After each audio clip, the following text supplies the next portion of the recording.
15 Sports Sunday starts now.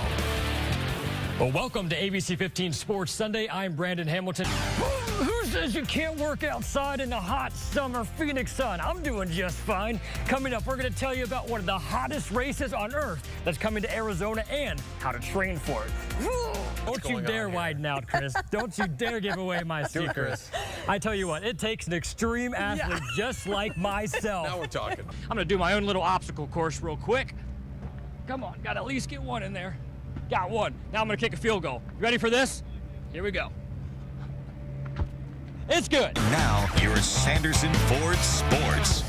Well, after all of the questions this week, we finally found out who the starting quarterback was today for the Cardinals. It was Carson Palmer. He's back. He's been out the past 3 games due to a pinched nerve in his shoulder, but didn't seem to be bothering him today, though. Palmer connects with Michael Floyd for a 20-yard touchdown pass to go up 7-0. But the Redskins are tough. They fire back. Kirk Cousins, he finds Deshaun Jackson, who takes it the distance, 64 yards to tie up the game at 7. By the way, Jackson finished the game with 115 yards receiving on only 3 catches. Yes, he was a little winded.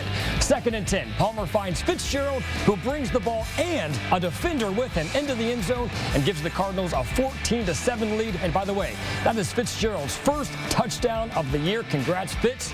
The Cardinals, they go on to win this one 30-20, and they will take over the top spot in the NFC West.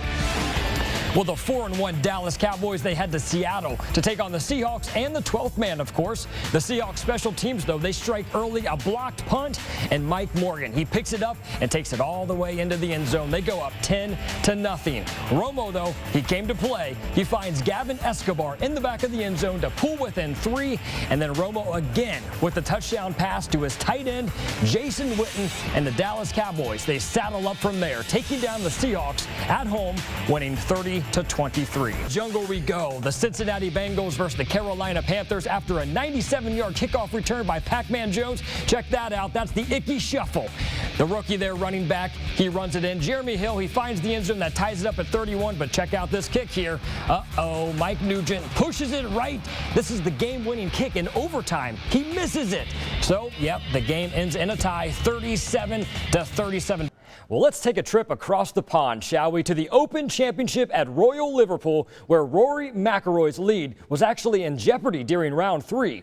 On a cloudy Saturday with spitting rain, Ricky Fowler started round 3 6 shots behind the lead, but knocked down 3 straight birdies to start the back 9, and he actually ended up sharing the lead with McIlroy.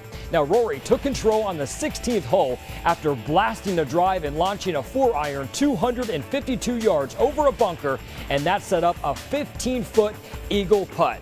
Now this here restored his lead to 5 shots, and he actually ends up getting another eagle on the 18th hole, and he finishes the day with a 6-shot lead. And as for that guy right there, Tiger Woods opened the 3rd round with 2 straight birdies, but the excitement ended there. He ends up shooting 73 after a double and triple bogey, and here's your leader, Rory McIlroy. Not only am I tossing baseball, I am tossing baseball with Arizona Diamondbacks great Luis Gonzalez. I tell you what, dreams are coming true this week at Salt River Fields. It's the 8th annual Diamondbacks Fantasy Camp. We'll break down the experience coming up. 1 month from now, the Pac-12 and the Big 12 will face off in the 2013 Fiesta Bowl. Downtown Glendale has kicked off their preparation. How would you like to get in shape just like your favorite players? Well, coming up, the Diamondbacks' very own strength and conditioning coach is going to show you some very easy moves. Well, Houston, we have a problem. Anytime Peyton Manning rolls into town, you know it's going to be an offensive feast, and that's exactly what he delivered to the Texans today. To the field, Manning entered the game with 47 touchdown passes, 3 shy of the single-season record owned by Tom Brady in the 2nd quarter.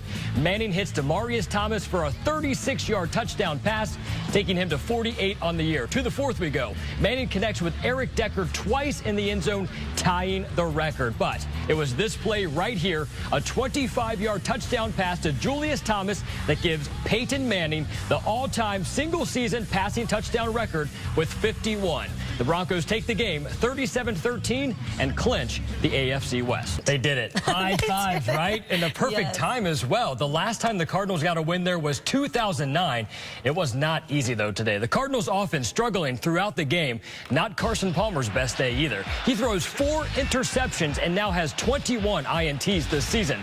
The only Cardinals quarterback to have more was Jake Plummer with 24 in 1999. Now, Palmer completes just 13 of 25 passes for 176 yards, but he comes through when it counts. A clutch pass there, hitting Michael Floyd for this amazing catch in the end zone to put Arizona up 15-10.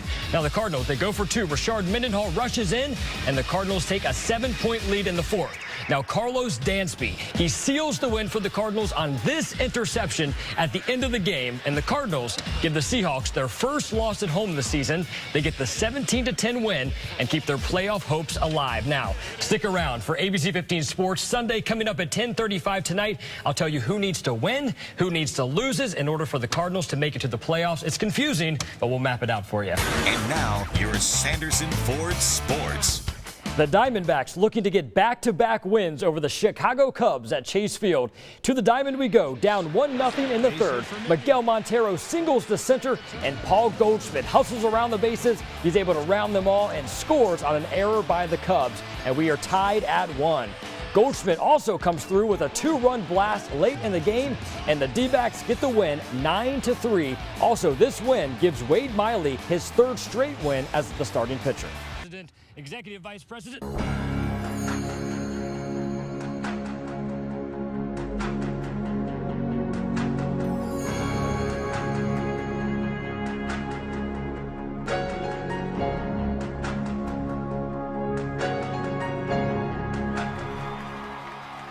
Home run. Well, the Phoenix Suns going for their 7th win in their last 8 games, hosting the Dallas Mavericks at U.S. Airways Center.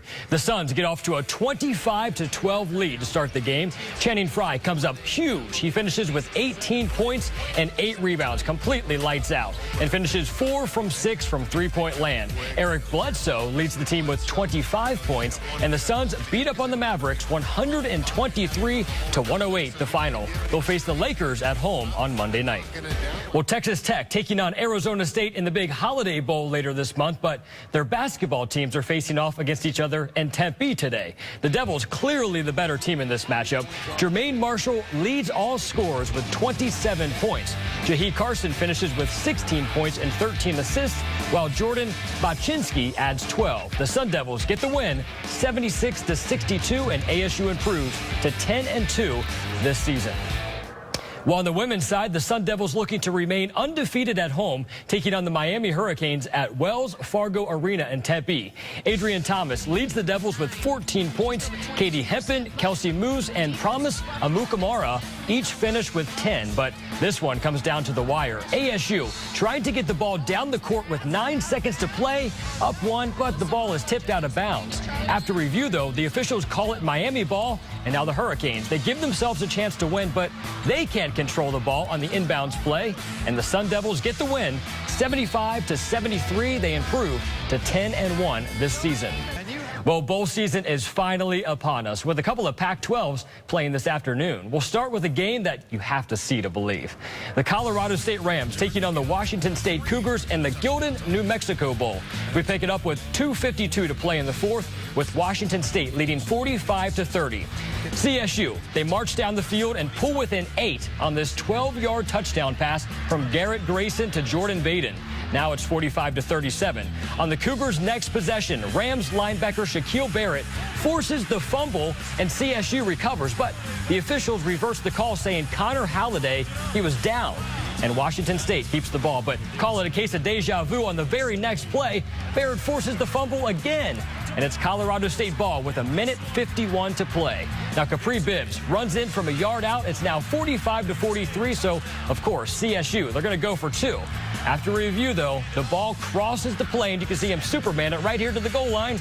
He gets it in. Now they tie it up at 45. On the kickoff, Jake Slager forces another fumble, and the Rams get the ball back on the 24-yard line. Now Jared Roberts kicks a field goal as time expires, and Colorado State beats Washington State in a thriller. What a comeback, 48-45.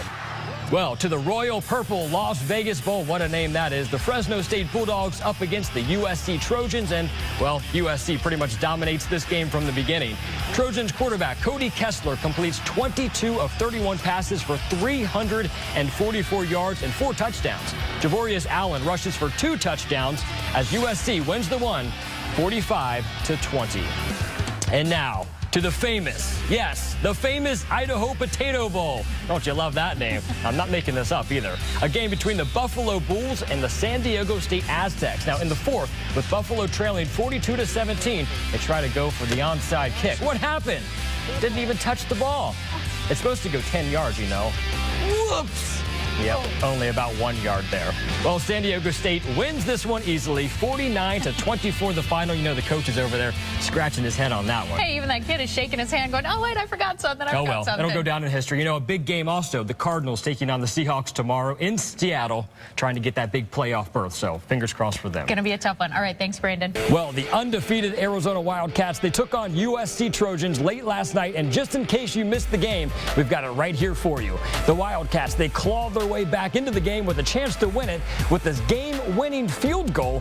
And yes, the field goal was good. Check it out, right down the middle. But USC, they call a timeout to ice the kicker, and it works for them. The next attempt is pushed wide right, and Arizona suffers their first loss of the season, 28-26. Now stay tuned to talk more U of A and the rest of the Pac-12 with Paul Calvisi and the Pac-12 analyst Glenn Parker on Sports Sunday tonight at 10:30. Can you make a block? Are you quick on your feet? Can you catch a pass? If so, you could join the Arizona Rattlers roster.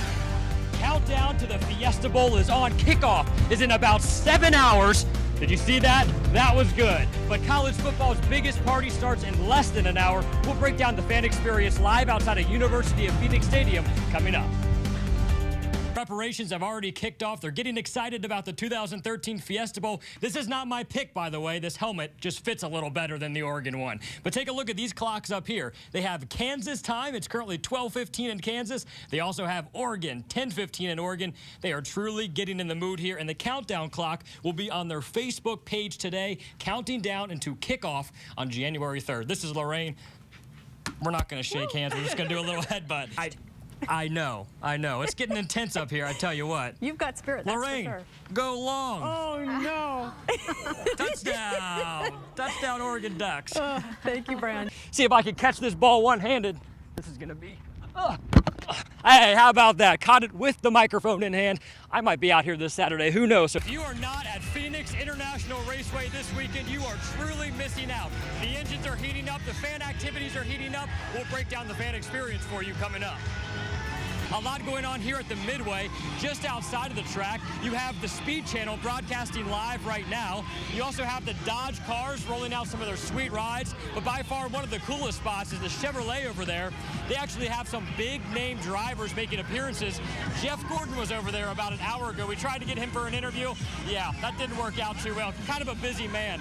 Dale Earnhardt Jr. will be over there. Tony Stewart, you name it. A lot of fun, though, here. He's always so humble.